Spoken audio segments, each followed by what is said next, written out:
Good evening, everyone, and welcome to this meeting of the Major Applications Planning Committee. I am Councillor Ian Edwards, and I am the Vice Chairman and acting as Chairman this evening in the absence of Councillor Lavery. Very warm welcome to members of the public who have attended, and also to anybody who may be watching us, following us on YouTube. So we do capture these planning meetings on YouTube. The camera is located just ahead of you. The dome bit is facing this way, so members of the public are not captured on it unless they come forward and speak, but there are nobody speaking tonight, so that's just for everybody's interest. Right, fire alarms, none expected. If it does sound, we will be evacuating. Members of the public, don't worry about it too much. We will escort you out. However, best way out is through the fire exit, the way you came in, through the ones directly in front of you, not to the right and down the stairs. If that exit is blocked for any reason, there are fire exits behind us. Mobile phones and tablets, please ask that they're turned off or to silent. Residents' feedback form, if you are minded to make feedback, they are provided for you on the chairs. And everything is in part one. Good. Okay. So we'll crack off before we get into the formal meeting sections. I'll just introduce who's around the table and their roles. The planning committee is made up of councillors, and I will introduce them to you. On my far left-hand side, Councillor Oswald, Councillor Duncan, Councillor Morse. On my far right-hand side, Councillor Tutwell, Councillor Yarrow, Councillor Hagger, Councillor Radier, Councillor Chapman. We're assisted by an officer team. On my far left-hand side, Glenn Eagle is our legal advisor, Luke Tagan, Democratic Services, James Rogers, Head of Planning. Mandip Malhotra is our planning officer and will be presenting the applications tonight, and Alan Tilley is Transport Officer, gives highways advice. So that's the team. We will very quickly get into the business. However, I've got a couple of formalities to get through first. Apologies for absence. Apologies from Councillor Lavery with Councillor Hagger substituting. Thank you very much. You're most welcome. Declarations of interest, matters coming for the meeting this evening. Any at all? No, thank you. Sign and receive the minutes of the previous meeting. Colleagues, let's be upfront with it. The last meeting minutes as initially published were not the sharpest when it came to the item on St John's School. New minutes were circulated to you and are on the desk. They have been revised by correcting the officers that were present, an alteration to the first paragraph of the minute related to St John's School, and an errant sentence that got in there describing some bedrooms, which was completely inapplicable, and there's some updated text in relation to the lead petitioner's comment on the school. The minutes have now been passed back through our legal, our head of planning, and Democratic Services, who are all satisfied that these are now a good and proper record of the meeting. So do I have approval of those? Thank you. Thank you. Thank you very much. Right. No matters been notified in advance or urgent, and everything is in part one. So we're now going to turn quickly to the multi-storey car park, agenda item 6, Warnford Industrial Estate. Andy. Thank you, Chair. Good evening, members.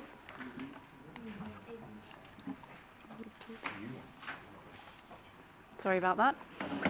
The application at item number 6 is for the demolition of the existing multi-storey car park, followed by the erection of a 4-storey warehouse facility with ancillary offices, associated works including parking, service area, landscaping and relocation of a substation. I just want to let members know that there is an addendum on this item. There was a letter of support received from the applicants about the development itself. The letter raised no planning issues and is not changing the recommendation in any way. Lots of the other matters are for clarification to help understand what the application, the highways issues related to this application are about.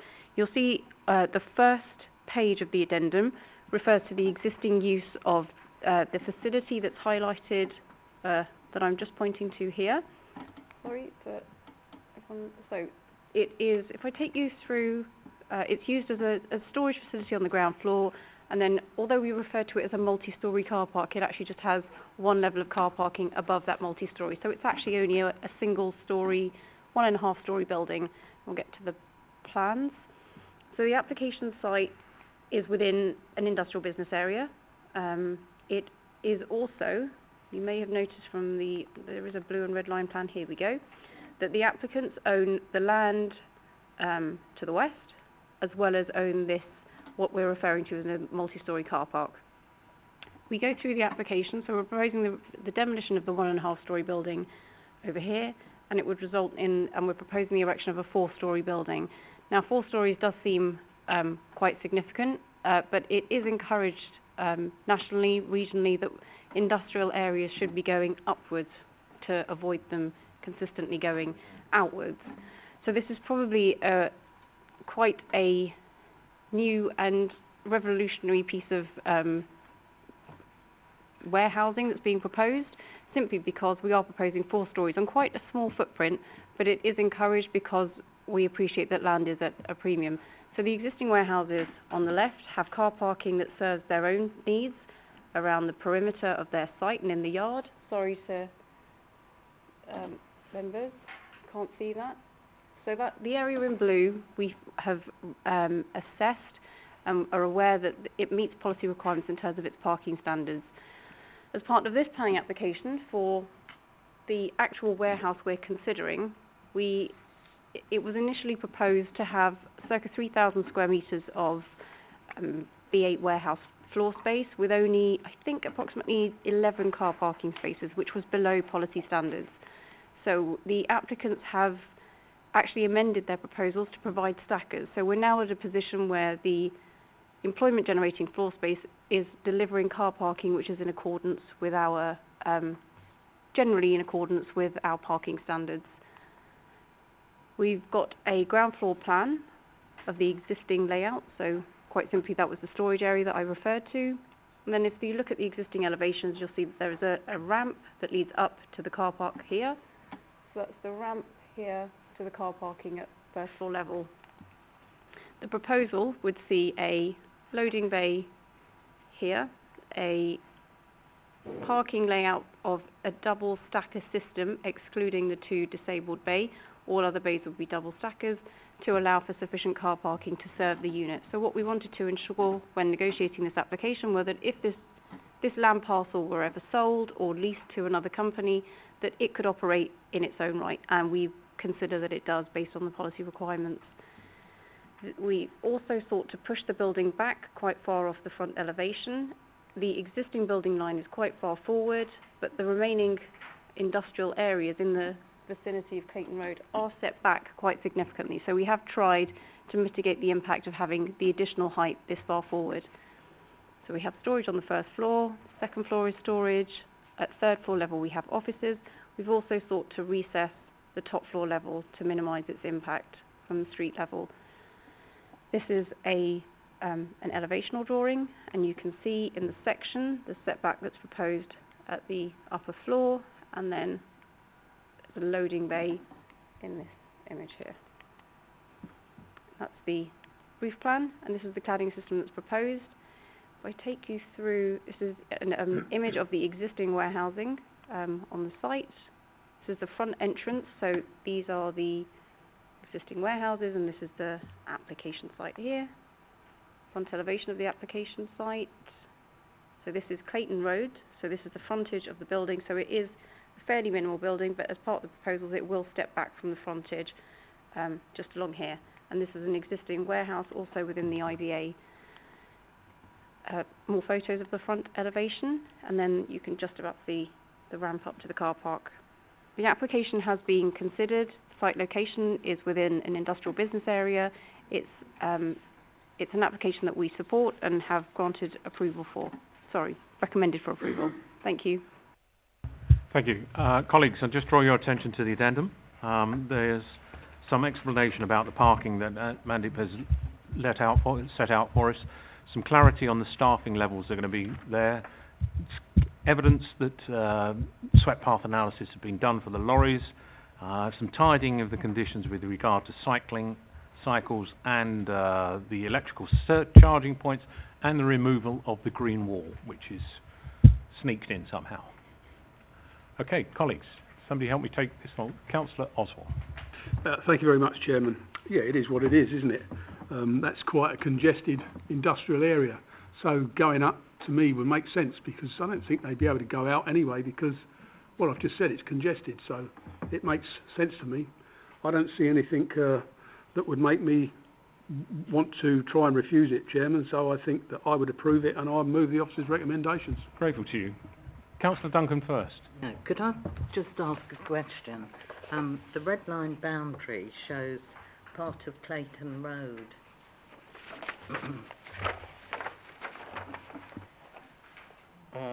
Here. That's right. They do own that stretch of, the applicants do own that stretch of Clayton Road. It's private land. It's not adopted, that part. Right.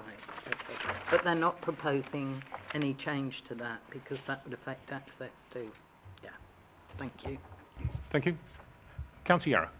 I'll second that and approve the application. Thank you very much. Formally moved and seconded. Show of hands, please, to approve this one. That is unanimous. Thank you very much. Agenda item 7, 36 to 40 Rickmansworth Road. Thank you very much. The application is one that has been before us before, so I will go through the proposal. So the application site fronts onto Rickmansworth Road, comprises of what were a few land parcels which have been amalgamated. Permission was granted in 2017 for the demolition of 3 detached dwellings and the redevelopment to provide 24 residential units. The current application is actually proposing quite simply to amend the unit mix of the proposed development. We're not seeing an increase in the number of units. The density is increasing because some of the rooms are some of the units are changing from 2 beds to 3 beds or 1 bed to 2 beds. So there is an increase in the number of habitable rooms on the site. This application, you can see before you, so that's the proposed ground floor plan. The parking area, because of the site slope or the ground levels, the parking area is almost a semi-basement to the rear of the site, albeit this area is predominantly ground level. This is the proposed first floor, the second floor, and the third floor, and the northeast elevations, proposed northwest elevations, proposed southeast elevations, southwest. What I wanted to do in this slide was to try and show you that there is very limited change between the approved scheme, which is shown on the bottom image on the screen, and the proposed development, which is the street scene image on the top of the screen. It really isn't changing significantly. Most of the changes are internal. If we turn to the application itself, the principle of 2- and 3-storey buildings with accommodation within the roof has already been established by virtue of the extant consent. So the proposal is primarily seeking modifications to the glazed intersections within the building. You won't be able to see them on this image, but it's these sections here. Everybody else? There are internal and external alterations to the building, including the removal of a stair core, reorientation of the bin store, reconfiguration of the undercroft parking area, and cycle storage. There's also reconfiguration of hard landscaping, including the provision of a footpath along the western side of the building. There's installation of windows at ground floor level, replacement of dormer windows on the eastern roof slope with 2 dormer windows, and the number of proposed internal layout changes result in a unit mix change, with a reduction of 5 one-bedroom flats and an increase of 5 two-bedroom units. It's considered that the proposed change to the design of the building will fit sensitively with the existing street scene. And that's essentially demonstrated by this image, which shows that the approved scheme is very similar to, almost identical to the current proposal. If we go through, there's a bird's eye view, and we have limited photos of the application site, so they have started work, and it is under construction. Accordingly, the application is recommended for approval. There is a Section 106 agreement linked to this application site, which seeks to deliver £25,000 in lieu of affordable housing provided on site. So the previous scheme was deemed to be unviable.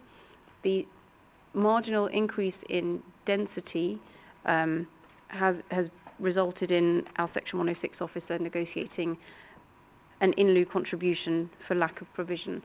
But essentially the heads of terms mirror those of the previously consented scheme. Thank you, members. Thank you. Mr. Roger. Yeah, so as Amanda mentioned, one difference between this between the extent permission which they can implement and this permission that would effectively give them a second option is that we would gain 25% affordable housing contribution. There is one point though that members should be aware of, so I just want to clarify the position on accessibility because members may have picked up that the access officer did have some concerns.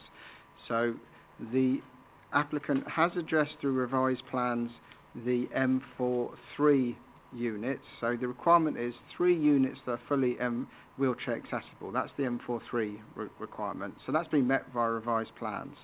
What M42 is, and that's normally what we seek for the non-wheelchair units, is units that are adaptable and accessible to a degree. And normally that means a step-free access. Now 3 of these units, numbers 10, 22 and 23, and this is the point number 3 the access officer is making, are not step-free because you need to go up some stairs to access them on the revised layout. So members need to be aware that, in effect, in approving this scheme, you would have 3 units that wouldn't technically meet the N42 standard. However, officers' view is that 3 out of 24 is not something we'd want to argue at appeal, and that the risk to us if we do go to appeal is that the developer then decides to be clever on financial viability and we lose the 25k affordable housing contribution that we wouldn't get with the extant planning permission. So I just wanted to make that clear to councillors, the position on accessibility. Thank you, Chairman. Okay, Councillor Duncan. Just a question. Presumably, the mix has changed. They're now more 2-bed units. But does it still meet the space requirements, the updated space requirements? Yes. So one aspect of this development is there's quite a number of what I'd call oversized units, which what that does mean in reality is if you exclude those 3 units that are at step 3, they're actually going to be easier to adapt because they're oversized, and to do adaptions, spaces it always helps. The other point I just meant to add is that because of this issue, we do really need to adapt condition 13, so it excludes units 10, 22 and 23, because otherwise we'll have a conflict where the plans are actually showing 3 units for stepped access, but we've got a condition saying all of the units that are not M43 have to be M42, so effectively we need to say apart from units 10, 22 and 23. But as I say, I think 3 out of 24 is not something, if it was 20 out of 24, I'd want to argue that appeal, but I wouldn't want to argue that for 3 out of 24. Councillor Duncan. No, I think it's probably a welcome change, actually, and increases the housing provision. So I move officer's recommendation. Thank you very much. Councillor Moore. I will second. Thank you very much. Show of hands, please, on this one. It's everybody. Unanimous. Thank you very much. Agenda item 8.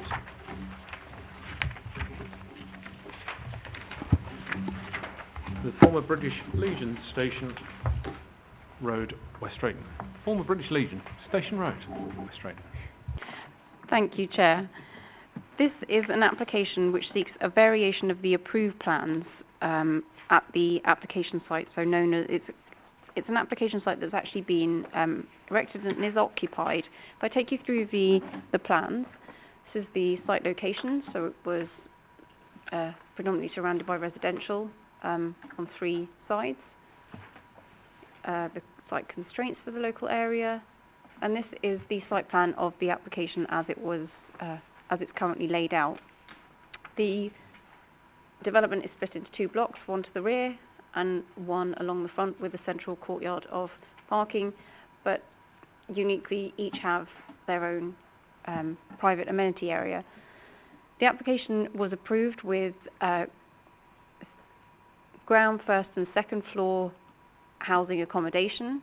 In the approved plans, there is an image which compares the 2. There were dormer windows in the roof, almost as in a mansard style format. There were no balconies and doors.